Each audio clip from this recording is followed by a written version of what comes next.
Hello everyone, welcome to the second video in this series, trying to share some biblical insight with Christians and let Muslims see the Bible unfiltered by Islamic ideology. In the first video in this series, we talked about a figure of speech, pretty common.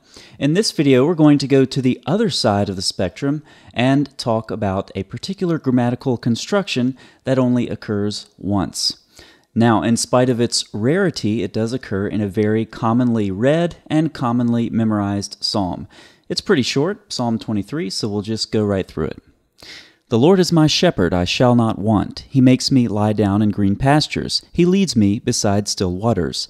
He restores my soul. He leads me in paths of righteousness for his name's sake. Even though I walk through the valley of the shadow of death, I will fear no evil, for you are with me. Your rod and your staff, they comfort me. You prepare a table before me in the presence of my enemies. You anoint my head with oil. My cup overflows. Surely goodness and mercy shall follow me all the days of my life, and I shall dwell in the house of the Lord forever. Now, what I'd like to do is look at verse 6, because this is where this unique grammatical construction occurs, the relationship between the subjects and the verb that occurs nowhere else in the Hebrew Bible. The first part of verse 6 says, Surely goodness and mercy shall follow me all the days of my life. Now, follow, it's a bit of a smoother translation, but the verb means to pursue. Okay, radaf in Hebrew, you can see it over here highlighted in yellow. Radaf is the lemma. Now, this verb occurs in context where enemies are chasing or being chased. There's a battle, there's danger, there's peril. A good example of this would be in Exodus, when Pharaoh decides to chase after Israel. He pursues them, and that's where we see this lemma occurring. Now, since this is titled here, Psalm 23, a Psalm of David, it would be interesting to see if this verb occurs in David's life anywhere, and it does. Let's look at a couple of examples. A couple from 1 Samuel. So Saul returned from pursuing after David, and David inquired of the Lord, shall I pursue after this band? So what if we understand this verb to mean to pursue, and we put it back into Psalm 23? Well, I think something very interesting emerges, because as we saw, this verb occurs where people are chasing or being chased. There's some peril involved, right? There's some potential harm. There's some danger. In Psalm 23, some of this element is retained, but only some. Notice enemies are in Psalm 23. You prepare a table before me in the presence of my enemies. This is the general context in which we would expect to see this verb, right? To pursue. Okay, we have enemies. All right, who is going to start chasing who? Nobody. The psalmist isn't pursuing anyone, and he's not being pursued by anyone. Rather, he's being pursued by something, or a couple of things. He's being pursued by the goodness and the mercy of God. Surely goodness and mercy shall follow me, shall pursue me all the days of my life.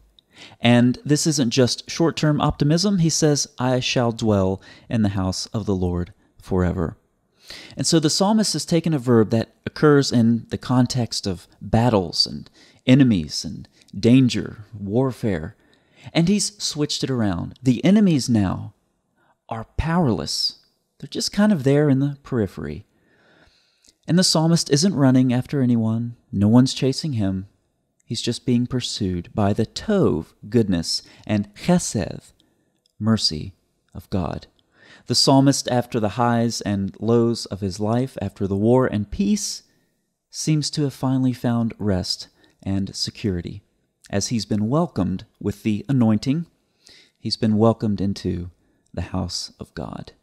What a fascinating literary technique here, to take a verb that normally occurs when someone's being chased and say, no, actually God's attributes are chasing me, his goodness and his mercy.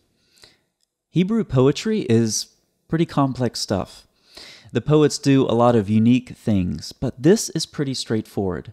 It really is. What is so unique about it, though, is the way the psalmist has switched around the subjects and the verb here. And he still retains some of the normal usage. Yeah, you have enemies, but they're not really doing anything. And even this superficial analysis of the Hebrew here in Psalm 23 reveals the very unique way that the poets would craft their text, almost as if every word mattered.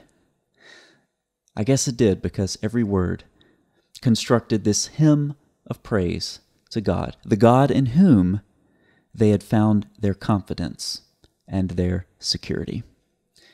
Thanks for watching. Just a quick side note for this video, if you're tired of seeing Hebrew and it looking like Chinese, as I saw in a recent comment, then watch the 2 videos in a pinned comment below and learn the Hebrew alphabet. Even if that's as far as you go into Hebrew, it goes a long way into demystifying what you see whenever you run into texts from the Hebrew Bible. There are 2 videos there. The first one is Dr. Miles Van Pelt. He walks you through the Hebrew alphabet. And the second video is something that I've produced. It's publicly available, but not published on this channel, which means it's unlisted, but the link is there. Anyone can view it. Just click on the link. And what I do is give you ways to memorize the Hebrew alphabet, and I show you that it's actually very, very easy. Between these 2 videos, you will be well on your way to taking your first step into Hebrew and learning a little bit about the Hebrew language and the words that we're seeing on the screen here as we go through this series on Biblical Insights. Thank you so much for watching. Hope you enjoyed Psalm 23. I think for the next video, we'll head into either Genesis 9 or Genesis 11. Haven't decided yet, but I'm looking forward to it, and I'm looking for your comments below. Please share whatever insight you have. Thanks so much for watching.